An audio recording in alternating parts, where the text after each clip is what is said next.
What's up, everybody? I'm Jane Sawyer, and this is Jane Sawyer Makes a Propagation Station without a drill.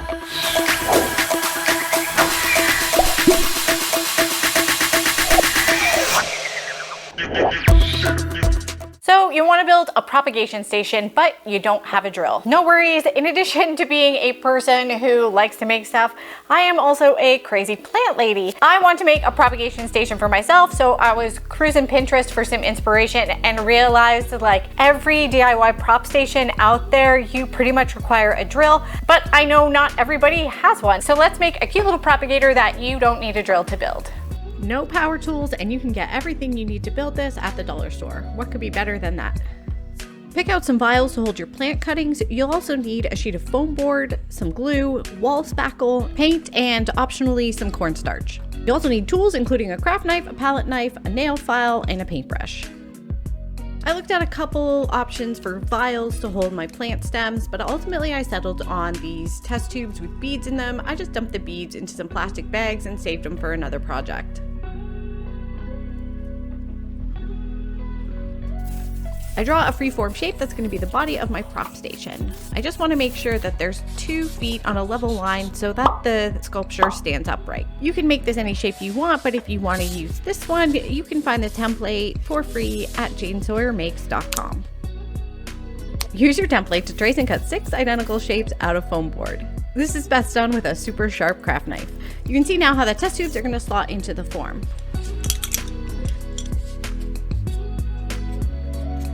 After putting down the first layer, I'm going to cut slots out of the subsequent layers for the test tubes to slot into.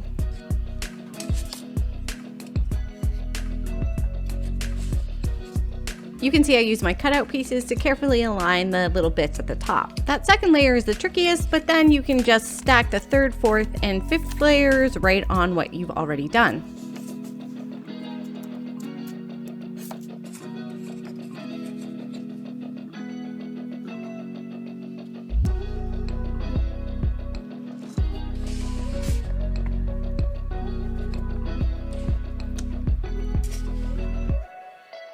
The top layer sandwiches everything together, and when it's all nice and dry, it'll look like this. And you can just slot in your test tubes like this.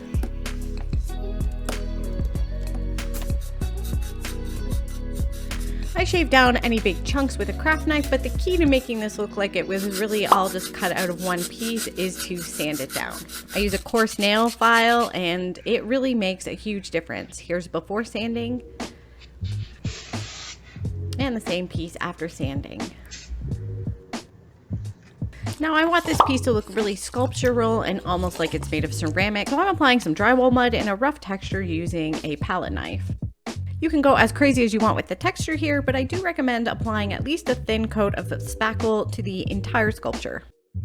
When everything is nice and dry, you'll inevitably have some sharp corners you need to knock down with a bit of sandpaper. Make sure you're protecting yourself from the dust. Also make sure you level out those bottom 2 feet so your final sculpture doesn't wobble. Now it's all nice and smooth. You can apply some primer if you've got it, but I just skipped that step. I just applied a couple good coats of acrylic paint in the color Warm Bisque.